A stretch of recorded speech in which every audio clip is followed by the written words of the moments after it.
I'm leaving my boyfriend after he drunkenly confessed something to me last night.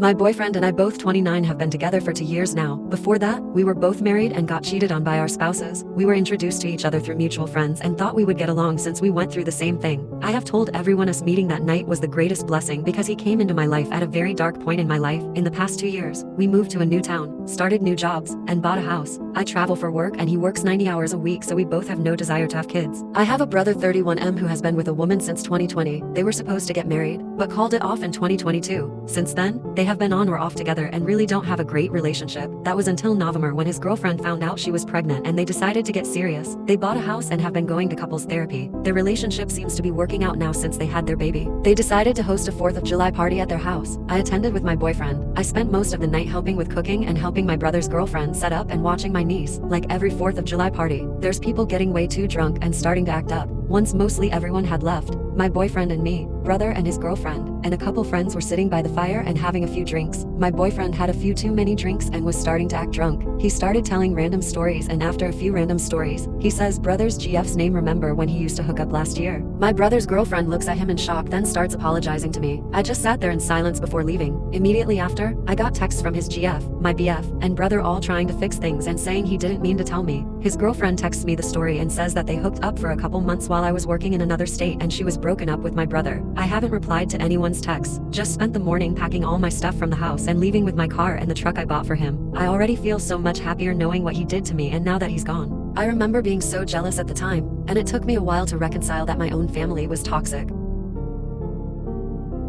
Story 2. My wedding was supposed to be 10 days from now. I won't be getting married since my former fiancé beat me. We'd been together for 2.5 years and he'd never, ever raised his hand to me. I would have never agreed to marry him if he had hit me. This was the first time it happened. Our neighbor was the one who called the police. The police told me he had been drinking and he was shouting about his football team not winning their match at the Euros and saying it is all my fault. I wouldn't have tried to stop the police from charging him, but they told me that they are going ahead and have my neighbor as a witness as well as camera footage. I did not know our neighbor had a camera. My cooperation is not required. I guess sometimes the victim will lie or try to have the charges dropped, but the police said that isn't possible. I have left London and am living elsewhere. Our landlord was very understanding about me leaving our flat and our lease. I am safe and have support from my family. I know not all women leaving situations like mine have that. I bought me a new mobile with a new number and I have been looking for a new job since I have moved. It's been 20 days. The bruises have healed, but I still feel them. It's probably psychological and I'll be seeing a counselor soon. I keep forgetting that the wedding is not happening. I already canceled everything, but once in a while I remember something I was supposed to do before the wedding and have to remind myself it is not happening. I am probably not making sense, but that's the most surreal part of this, that I'm not having a wedding and don't need to do all the things I was supposed to do for the wedding. I feel stupid for being the most worried about a wedding that isn't even happening when I have other problems. I'll probably be judged for posting this. Story 3. My sister got married today. My brother didn't come to City Hall with us because he's still living like we were in lockdown. I hate how horrible he was towards our sister. My sister and her husband didn't want a big wedding because they are saving their money for a down payment, so they had a City Hall wedding and only invited me, my parents, my brother, and her husband's mother. Since the pandemic happened, my brother doesn't leave his house unless he absolutely has to, and when he does leave he wears protective equipment and socially distances. He is angry that our sister is having a large gathering, his words not mine, for her wedding. He thinks they should have gotten married alone on their balcony, wearing masks while the officiant is on the sidewalk or on Zoom. No guests in person, only on Zoom. He's also angry that my sister and her husband said they would take us for lunch afterwards. He says indoor dining should be banned because of the pandemic and suggested we get together on Zoom to eat instead of doing it in person. I'm upset for my sister because she wanted a low-key day and my brother made so much drama in the days leading up to it that she had to stop talking to him. They were always really close and I know she was hurt over everything he said and his refusal to attend the wedding. He doesn't have any medical conditions or problems with his immune system, but my sister always tried to be understanding of his discomfort around going out since the pandemic. She is a nurse, so she knows how bad things were. She said no one would mind if he came to the wedding wearing a mask, and his response was to admonish her for having a large gathering. We went to City Hall today. The wedding was nice and so was the lunch. My sister and her husband look so happy together. I hate my brother for trying to ruin her day and for the way he treated her. If he had just not come without saying anything, that would be one thing, but he didn't need to spend the last month being so horrible towards her when she didn't deserve it. Story 4. I was almost a murder victim. Ep27 had a one-night stand with Ep34. He had said he had just broke up with his girlfriend due to fertility issues and he wanted to be a dad 5 days prior. This should have been my red flag not to even sleep with him. Fast forward 10 weeks, and I found out I was pregnant. I was a little under 7 weeks pregnant. He ended up going back to his ex. I reached out to him and informed him of the fact I was pregnant with his kid. Come to find out he was married to the girl and had lied about just dating. We met up and had coffee to talk about, and he brought his wife along. He had told her he wanted a divorce to go be with me and his child. Since she couldn't provide him one, she told him, "Okay, but I'm taking you for all your worth and spousal support." I just got and left because their marriage argument was none of my business. He decided to stay with her and wanted to co-parent with me. I told him I'll be okay with co-parenting if we had a lawyer go ahead and write out a custody plan and we sign it at birth, and that he signs a contract stating he'll sign the custody plan at birth. It included his wife will not be around my child and he'll come to my house to see the baby. She found out about this and went insane. She kept calling and texting me saying she has to go to appointment because she is their stepmom and it's her right. I told her she's nothing to my kids, hint the custody plan. She would send me charts of what I can and can't eat. I ignored everything. She would text me.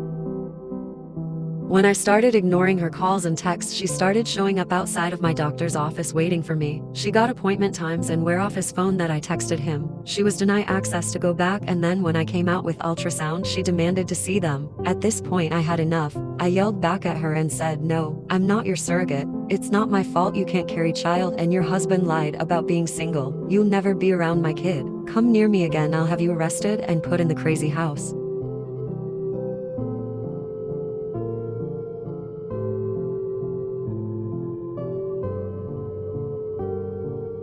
I thought after that she'll leave me alone. Not. She threw a gender reveal for her baby she's having by surrogacy after I had mine 2 days prior and had a baby shower a week after I had mine. I had found out she was posting my ultrasounds claiming my baby as her, going as far as removing my name off of it.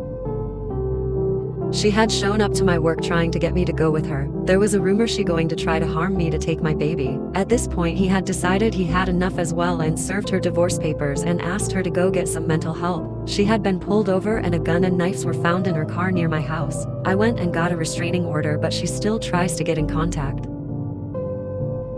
Learn from me, and don't sleep with men unless you know they are single. Story 5. I found out his dad is dying an hour after making an appointment with a divorce lawyer. Our marriage has been going south for years, with both of us growing apart and becoming increasingly unhappy. We tried marriage counseling, but were fired by the therapist when my husband bailed on 3 consecutive appointments because of work. I made every excuse possible to try to stay together, but eventually realized that I was falling into the same staying together for the kids jealousy that I resented my own parents for doing to me as a child. We have 2 girls, ages 5 and 8.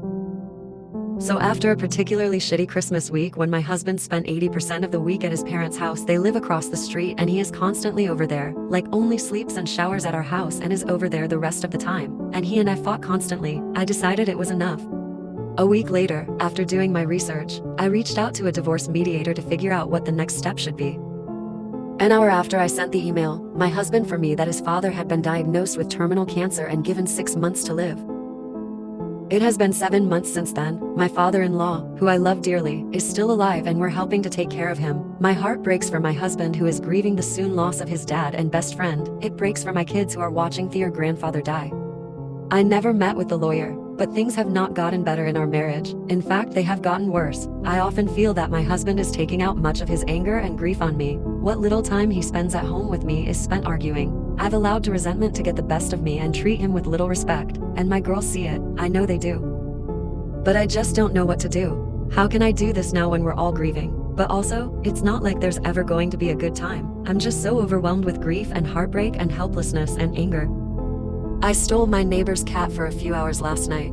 Our neighbor's cat Harvey spends probably half his time outside our house getting loved and by our family. The neighbor lives behind us and a few houses up. She knows Harvey visits us and has no problem with it and has even said we could give him treats. Last night he happened to be with us when the fireworks started. He freaked out and hid under our stairs. In our neighborhood, the noise doesn't stop until 12-1 a.m. and it started around p.m. I texted the neighbor to let her know that Harvey was terrified and hiding under our back deck. She just said, "Oh, poor thing." I'm sure he'll come out when he's ready. I asked if she was going to get him and she said that she's sure he will be fine. After waiting an hour and the noise just getting worse, I couldn't stand it anymore. He was curled in a tight ball and shaking. He's a big cat, but luckily he's known us for almost a year. I grabbed him and was initially going to try and take him home, but he was struggling like crazy and I didn't want him escaping and getting stuck somewhere else outside where it's still loud. So I brought him to an interior bathroom in our house.